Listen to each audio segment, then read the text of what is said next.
Welcome to Closed Listening. I'm Zach Morgenstern, joined as always by silent co-host Ludwig von B. I remember the moment a few months ago when Taylor Swift released this album, Midnights. I was kind of intrigued by the cover art. It resembled the minimalism of Bob Dylan's Another Side of Bob Dylan album, but it also kind of looked prettier than that one because, well, it's in color.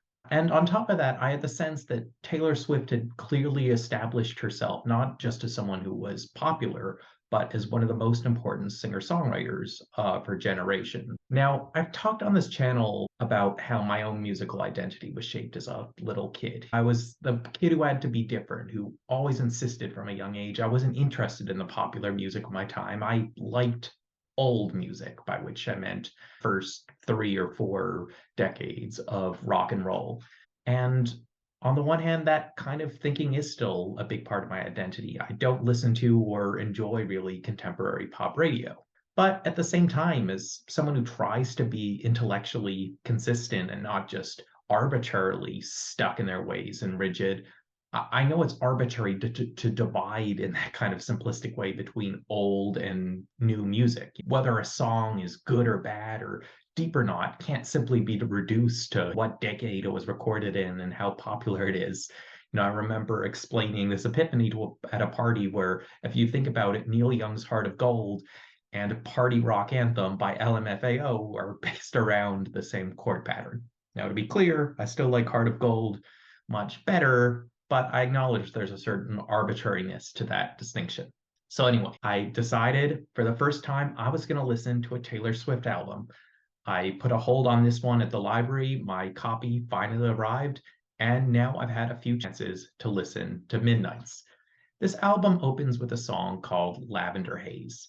One has to think this title comes from the Jimi Hendrix song, Purple Haze. Lyric-wise, it seems to be about rejecting gossip, rejecting the media's obsession with Taylor Swift's romantic relationships. And I feel like this song has a foot both in the world of contemporary music, certainly in terms of its musical sound and some of the vocabulary choices, but you can also see a more timeless influence in the lyrics. Like, it's hard for me not to hear the title as a reference to music of the psychedelic generation. And I can't tell really what's going on with the meaning there, other than saying that she wants to escape this world into something more abstract, more mysterious, more magical. She wants to escape into that lavender haze. Now, this was a song I was quite intrigued by when I just looked at the lyrics on the page. I could tell this was interesting, inspired, poetic songwriting. When it came to listening to it, however, it reminded me about, what I genuinely don't like about modern pop music, what can't just be chopped down to my biases. I feel like when modern pop music started, the idea was that it was fun music that could be played at clubs. So, it was light lyrics and had a kind of bright sound. But as the genre has evolved, it's gone beyond just music that gets played at clubs to music that sounds like clubs. So oftentimes the vocals kind of get drowned out by the other instruments. So it just sounds like chaotic noise. The drum beats sound very robotic, like I guess the thumping noise at a club. It doesn't have that intimacy you would get from traditional singer-songwriter music. It sounds to me more like electric noise. And as someone was hoping to get to know Taylor Swift better from this album, thinking this was her auteur moment, I mean, that was the sense I got from all the hype around this album, I was a bit disappointed by the first few tracks. We next get a song called Maroon. This feels like a very similar concept to Lavender Haze. It uses the image of a color to create kind of a psychedelic, surreal escape. And the pattern with a bunch of these songs on this album seems to be this is about someone who both lives like a hyper social life, is a night owl, is the life of the party at clubs, bars, etc., but also sees themselves as a bit of an outsider, a bit of a less conventional, poetic, alternative site. So this person goes out on the town, has a drink with a partner, but then they see a wine stain and it inspires this more psychedelic little imagining. Now, one thing I didn't mention in my introduction is the other reason I sought out this album is I was constantly hearing clips from one song, and that is track 3, Anti-Hero. Its chorus, which is instantly memorable, is used in a lot of short social media videos. I think the one that made me fall in love with it was seeing the left-wing Congress member Ilhan Omar using the song to make fun of the way right-wing politicians obsess over her and try to demonize her. And despite my ambivalence about the sounds of tracks one and two, I thought this was one where the track really worked. I felt like the vocals were a bit louder in the mix. There's a great little bell riff at the end of each chorus. And lyrically, it's quite interesting as well. I suppose you could say it's about the weirdness of power dynamics. It talks, amongst other things, about the behavior of ghosting people. I guess the idea of getting messages and not responding. And the irony is that often when people ghost someone, all it really means is they're too anxious to check the message or to respond to a message. And ironically, that person's anxiety, that vulnerability makes them come across as mean to other people. They're like, oh, they're stuck up in ignoring me, when in fact, they're just terrified and they're like, well, I don't want to message back. What if that person is judging me? What if I'll get in trouble? And based on my sense of discourse about Taylor Swift on social media over the years, is that she's someone who struggles with people not taking her vulnerability seriously because she's famous, wealthy, extremely popular. So it's hard to take her seriously when she casts herself as an underdog. And I guess what this song does is it kind of does damage control by saying, okay, you don't have to see me as a conventional underdog. See me as an anti hero. See me as this interesting character who maybe has some features that make her hard to like in a traditional sense, but if you get to know me and you are taken in by my character traits, by my charisma, you might find there's actually a lot to like there. Track four is called Snow on the Beach. It's not often one runs into a song that directly explains its metaphor and its chorus, but this one does. That's fine. Again, I think it's quite an interesting piece of lyrical songwriting in that, like most pop songs, it's about love. But rather than just, making up rhymes about loving someone or not loving someone, it explains the context, the broader feelings that come up around this love. Track number five is called You're on Your Own, Kid. This song is about a longtime crush not loving you back. A point of interest in this song for me is a line that goes, I touch my phone as if it's your face. So again, there's this tension between just being cool and trendy and in the moment and doing a little more. You know, referencing smartphones in your songs is obviously a way of signaling you're comfortable enough with being of this current generation. You're happy to reference the very present moment in your songwriting, but this line, it's not happy with just embracing the phone as where we just sort of mindlessly touch things. It's sort of acknowledging the intentionality behind that touch, touching the phone as a substitute for direct human contact. Next, we get a song called Midnight Rain. And this is maybe not a reversal, but a more nuanced take on the quote unquote Hallmark movie or movies like Sweet Alabama, where the big city businesswoman goes back to her old small town and realizes she's happy living with her uneducated but handsome boyfriend or whatever. I guess this song is about sort of having those feelings when you're in that situation, but also valuing your independence and realizing there's a reason you had that ambition and wanted a different life. Track number seven is called Questions. This one, brings back the image of the psychedelic colors and brings back the recurring theme of romantic anxiety. Track number eight, I'm not sure I like it, but it's obviously a very interesting song. It's called Vigilante Shit, and it's about the singer performing revenge for a woman who's been mistreated by her husband. This one has a kind of nightclubby jazz feel, except it's done with modern pop instruments, and there's a darkness to it because I guess you could sort of say it's a song about wanting to do the right thing, maybe a woman's empowerment anthem, but it's more about embracing the Schadenfreude of getting revenge than about justice for its own sake. I guess you could debate that, but the point is it's a song with a dark, I guess, Batman-y feel to it. Track number nine is called Bejeweled. So up to this point, I guess with the exception of Antihero, this album wasn't doing much for me, but Bejeweled was where my feelings about it started to change. So, as I said in my introduction, I guess I wanted this album to be an experience of me saying, you know what, maybe I was unnuanced in my thinking of pop music. There's no reason I can't love contemporary music. And then I started listening to it and I'm like, oh yeah, it's these kind of musical things that I don't like about popular music.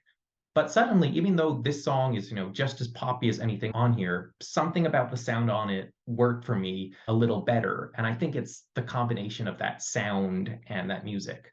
Part of it is that it just owns its brightness. It is a song with shimmering sounding synths, and it sings about shimmering. But there's also a depth to it. A lyric that really stood out to me was, "Baby boy, I think I've been too good of a girl, did all the extra credit, then got graded on a curve." And sure, this thing about getting extra credit and getting graded on a curve is a metaphor if one looks at the lyrics closely enough. But I could also interpret it as being literal, about maybe the struggle between what does it mean to be a type A songwriter, to write truly special material, when at the end of the day, what makes you succeed, what's really going to resonate with people, is not truly the specific nuances of your writing, but just the general catchiness of the music. Maybe I won't get to be recognized as that type A songwriter, but I am recognized as someone who shimmers. And as long as I am shimmering, I'm going to enjoy that. I also quite like track 10, which is called Labyrinth. This is a synthy song as well, but much less in a pop way. The synth adds an accent and some personality to the song rather than just creating a big wall of sound. It feels more like an obstacle in a movie, something that's both beautiful but potentially a little dangerous. I don't know, a frozen stream or something. Track 11 is called Karma. This one is kind of like Bejeweled in that it has a very plasticky pop sound, but in a way that's whimsical and bright that warms even my old soul. And lyric wise, I feel like it does a better job of doing what Vigilante Shit set out to do. So my feeling of Vigilante Shit was it was interesting and unique, but kind of like a lot of live action Batman movies where it's just too plain noir in its affect. I didn't feel like it was fully rewarding as a song. It felt more like a concept.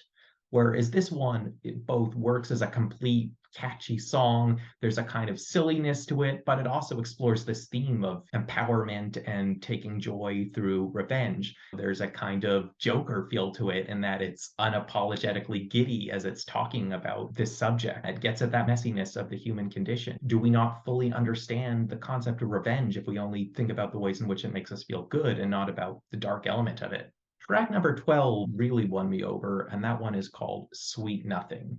I kind of had this naive assumption going into this album that it was going to be super singer-songwritery. Again, I thought the cover reminded me of early Bob Dylan, and then we get this little picture of Taylor Swift sitting in a wooden room, just playing her little, seemingly old-fashioned keyboard, and the concept of it being the thoughts that run through her head in midnight. I kind of pictured this almost in this idealistic way of her just going down to basics, sitting in an apartment, jamming out simple little songs on a keyboard and playing stripped down kind of folk stuff.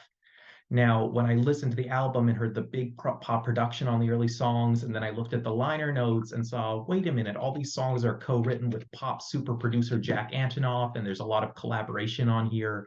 Lana Del Rey duets on one of the songs. This is not the stripped down indie folk album I had tricked myself into thinking it was. But then we get to Sweet Nothing, and that song actually does live up to that vision. It sounds kind of similar to the songs that Cat Stevens wrote for the movie Harold and Maude. And it is a simple but interesting song. The phrase sweet nothing has a great ambiguity to it that this song plays with. Is the emphasis on the positive word sweet or on the potentially negative word of nothing? And if you look at the lyrics, it's ambiguous. And while it's kind of this broad love song, it brings in a bridge which talks about anxieties about fame and rumors. So Swift manages to add that personal specificity into a more universal sounding song. And then the album ends with a song called Mastermind. Like a good closer, this kind of sums up the various key points of the album, balancing that lovers meeting at a bar feel from some of the early songs with that dark anti-hero themed stuff that gradually came out over the course of the record. This one also has a sort of feminist protest feel to it. It sort of subverts the trope of pickup artist by having the singer claim, no, I'm the one who meticulously plans this relationship. You're just a pawn in my game. Though when one hears Taylor Swift sing, it doesn't sound nearly that devious. You have to look at the lyrics to realize, oh, this is a very unique concept for a song. And she continues to build on that anti hero theme. There's a reference to her being Machiavellian towards the end of the song. And she also talks a bit about her villain origin story, how mean people supposedly were to her as a kid. And I want to get back to this topic of the fact that Taylor Swift, I think, is someone who wants to be vulnerable and come across as an underdog in her music, yet no one takes her seriously when she tries to do that. One thing that really annoys me in the Taylor Swift discourse is when people try to declare her early song, You Belong With Me, problematic, because I guess it pits woman against woman. It, vilifies the pretty cheerleader girl. Because, look, understand that the nature of sexism means that one of the many things women are vilified for is being pretty, for wearing short skirts and high heels. But that song is sung from the perspective of a high schooler. And even if in broader society, sexism against that demographic of women absolutely exists, I think it's totally fair for a socially awkward, nerdy high school kid to say, I feel left out from a school society that uplifts these cool kids who wear cool clothes. I guess Taylor Swift is someone who has tried to be a bit vulnerable in her songs, explore her underdog side, and has been unreasonably vilified for that. But I feel like what I'd like to see more from her is to get into the specificity of that underdog, to write songs that directly engage with how she felt left out as a child. And again, this is my first time actually listening to a full Taylor Swift album. So maybe she really has done that on other projects. I genuinely don't know. But on this album, I feel this tension. She wants to get a little bit into how she feels like the underdog, like the misunderstood anti hero. But she also just wants to shimmer. She wants to just embrace her pop stardom and not go into those kind of confessional, weighty specifics. So, yeah, that was my overall feeling with this record. I could not convert my brain into one that completely enjoyed contemporary pop music. Some of the aesthetic of it just doesn't work for me. And, we all have our biases and preferences, and that's fine. That said, I appreciate that I gave this record a try, and some of the songs on here I did quite like. Anti-Hero, Bejeweled, Labyrinth, Karma, Sweet Nothing, and Masterminds. One final thing I'd say about this is I actually enjoyed listening to this on sticky little convenience store bought headphones as opposed to listening to it on big speakers.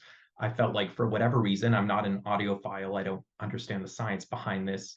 The headphones did a better job of separating out her voice from the music. So on the big CD player, it very much just sounded like pop noise, whereas it did sound a bit more singer-songwritery. I got to hear her voice and lyrics a bit better when I listened to it through headphones that were small enough that they were not hurting my ears.